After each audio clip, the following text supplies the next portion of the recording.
राम कथा के रस के तुम भक्त रासुमति धीर, आई सुवासन करिए प्रभु तेज पुंज कपिवीर, लखन सिया रामचंद्र की जय।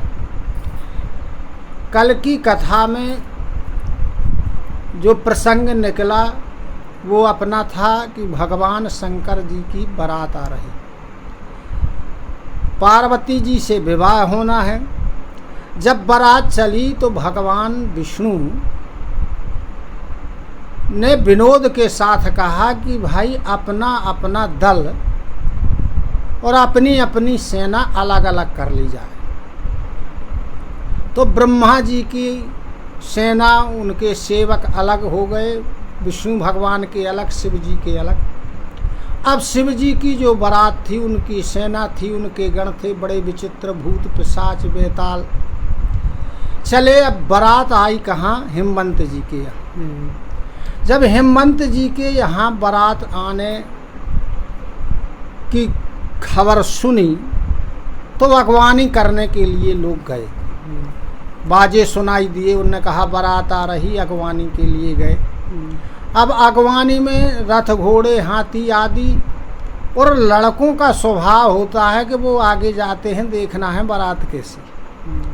अब जब बारात लड़कों ने देखी तो बारात बड़ी विचित्र थी। पहले तो भगवान विष्णु की बारात देखी तो बढ़िया प्रसन्न हुए, लेकिन जब शिव जी की सेना को देखा तो जितने लड़के बच्चे थे प्राण लेके घर को भागे।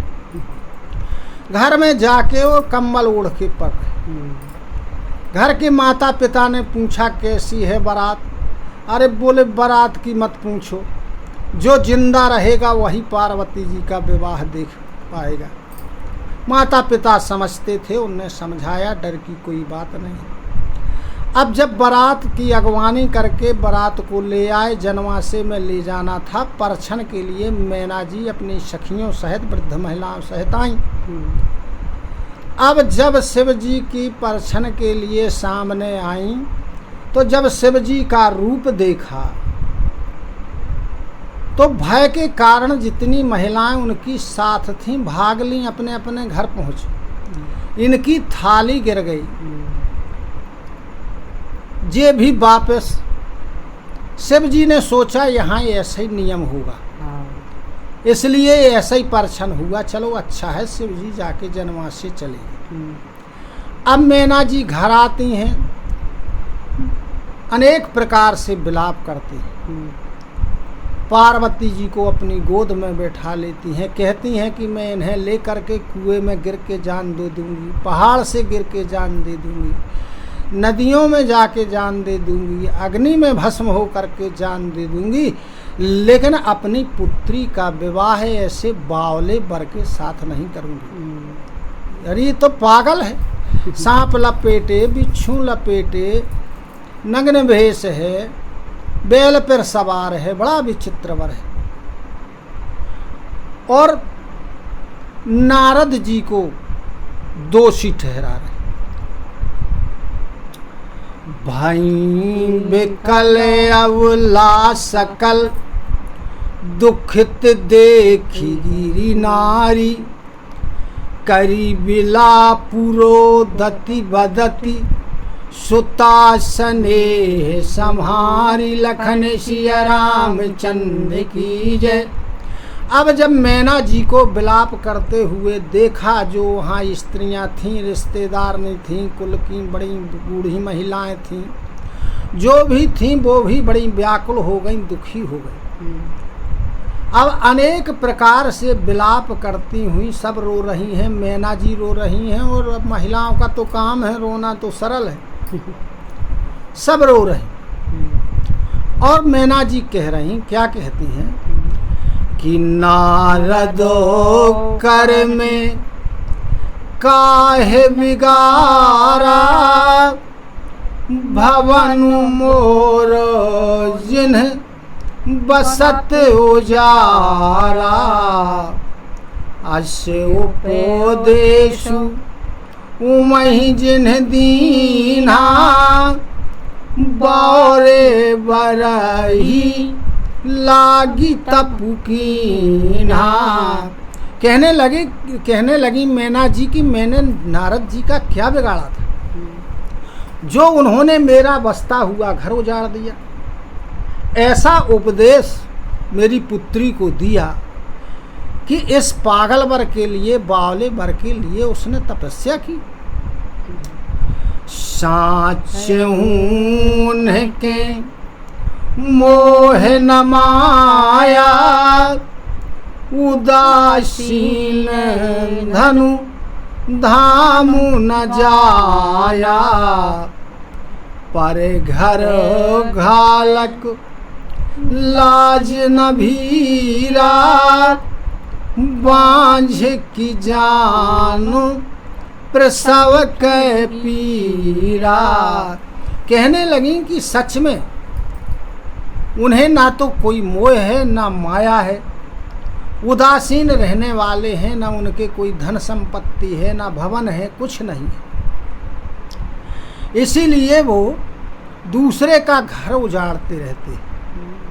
अरे बांझ स्त्री कहीं प्रसव की पीड़ा को जान सकती है? जननी बिकल बिलो की भवानी, बोली जो तो विवेक मृदुवानी।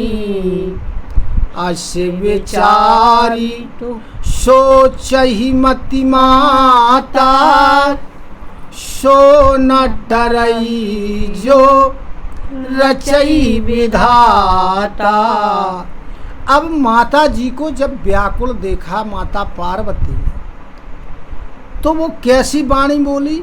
विवेक से युक्त बड़ी कोमल वाणी में पार्वती जी ने अपनी माँ मैना से कहा, बोली कि हे माँ, जो विधाता ने लिख दिया वो टलने वाला नहीं है। ऐसा विचार करके सोच का परित्याग कर दो, चिंता मत करो।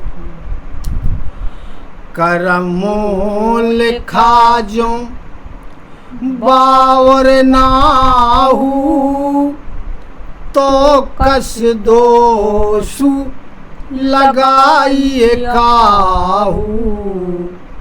तुम सनो मिटही की विधि के अंका, मातु व्यर्थ जनु लेहु कलंका। कहने लगी कि हे माँ, भाग्य में जो लिखा है, यदि मेरे भाग्य में बावला वर ही लिखा है तो फिर किसी को क्यों दोष लगाती? अरे तुमसे विधाता के लिखे हुए मिट नहीं सकते हैं अक्षर, जो उन्होंने लिख दिया उसे मिटा नहीं आप सकती हैं, इसलिए आप व्यर्थ में कलंक ले रही हैं। जनी लेहु मातु कलंक करुणा, पर हरू अवसर नहीं। दुख सुख जो लिखा लीलारो हमरे, जाओ जहाँ पाओ वो तहीं। सुनी उमा वचन विनीत कोमल, सकल अभिलाषोच ही। बहु भांति विधि ही लगाई दूषण, नयन वारी विमोच ही। कहने लगी कि हे माँ, तुम व्यर्थ में कलंक ले रही हो, इसलिए सोच का परित्याग करो। यह सोच करने का अब समय नहीं है।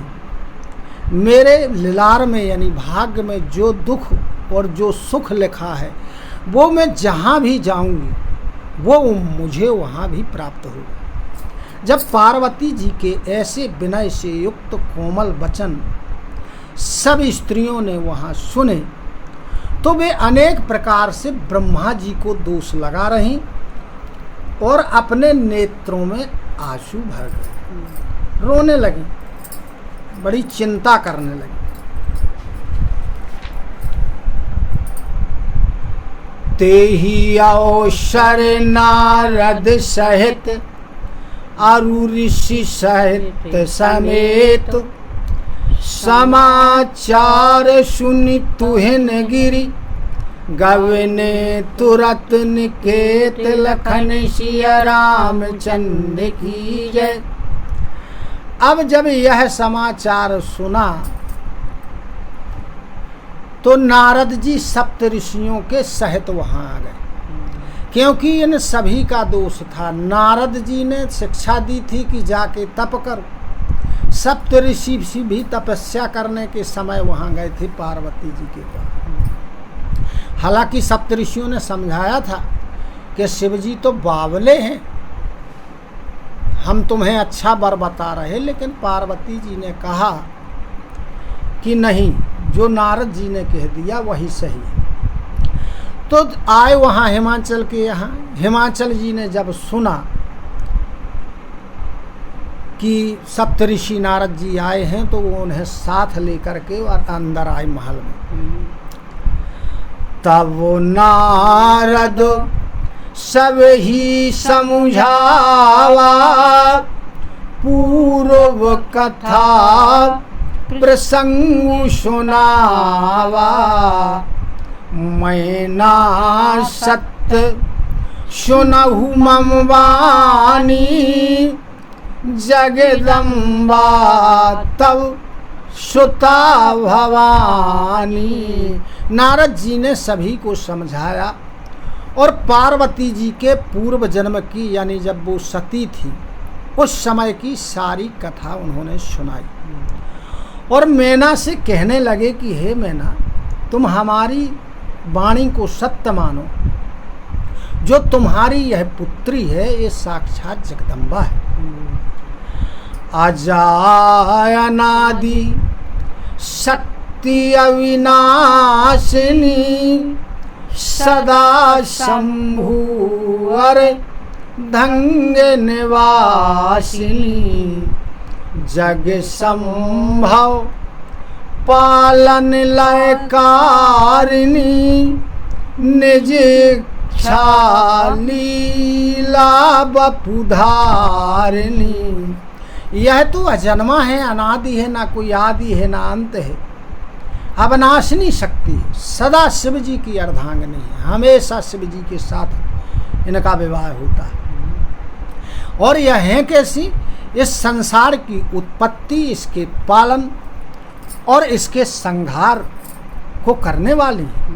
और अपनी इच्छा से, अपनी लीला से ये मनुष्य का रूप धारण करने वाली।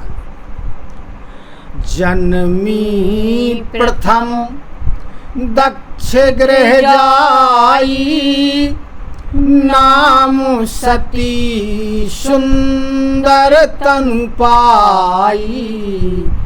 तहु सती शंकर ही विवाही, कथा प्रसिद्ध सकल जग माही।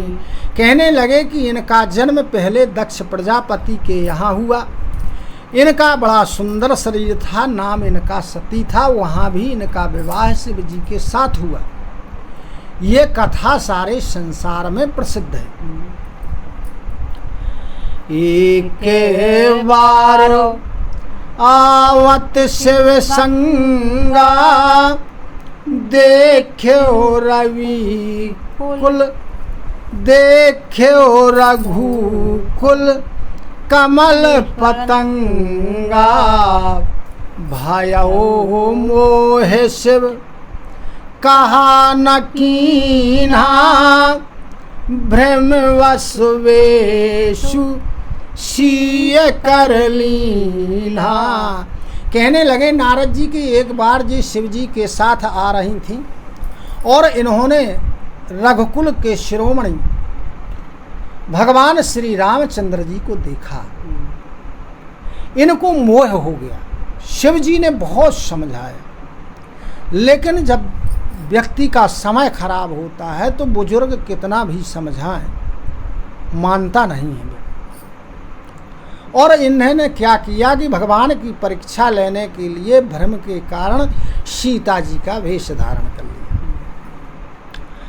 सिए वेशु सती जो कीन्हते ही अपराध शंकर पर हरि हर बेरह जाई बहोर पितु के जग जोगा नल जरी अब जनमी तुम्हारे भवन निज पति लाग दारुण तपु किया अस जानि संशय तजहु गिरिजा सर्वदा शंकर प्रिया। और कहने लगे नारद जी कि उस समय क्या हुआ कि सती जी ने सीता जी का वेश धारण कर लिया। तो सीता जी का जब इन्होंने वेश धारण कर लिया तो श्री रामचंद्र जी भगवान शंकर के इष्ट देव हैं, तो उन्होंने कहा कि इन्होंने हमारी माता का रूप धारण कर लिया है, इसलिए शिव जी ने पार्वती सती जी का त्याग कर दिया। और जब त्याग कर दिया तो शिव जी के विरह में व्याकुल होकर के पार्वती जी ने अपने पिता के यज्ञ में अपने पति का अपमान देख करके और अपने शरीर को योगाग्नि में भस्म कर दिया। कहने लगे अब इनका जन्म तुम्हारे यहाँ हुआ है, इसलिए इन्होंने शंकर जी को प्राप्त करने के लिए बड़ा कठिन तप किया है। ऐसा आप समझ करके सारे संशयों का त्याग कर दो, क्योंकि जो पार्वती जी हैं ये हमेशा शिव जी की प्रिया हैं, उन्हीं की पत्नी होती है। सुनी नारद के वचन तब सब कर मिटा विषाद क्षण महु व्याप्यो सकल पुर घरे घरे यह संवाद लखन सिया रामचंद्र की जय। तब नारद जी के जब वचनों को ऐसा सुना सबने तो सबके मन का जो विषाद था, दुख था, वो सबका दूर हो गया और एक क्षण भर में यह खबर सारे नगर में फैल गई। बोलो सियावर रामचंद्र की जय, उमापति महादेव की जय।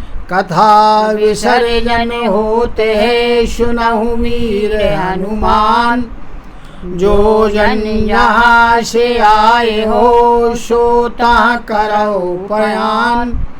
श्रोता सवे आश्रम गए शंभु गए कैलाश, रामायण मम हृदय में सदा करो तुम वास। लखन सिया रामचंद्र की जय, उमापति महादेव की जय, पवन सुत हनुमान की जय। बोलो गुरु गोविंद की जय हो। जय जय सीताराम, जय जय राधे श्याम। नमः पार्वती पते हर हर हर महादेव।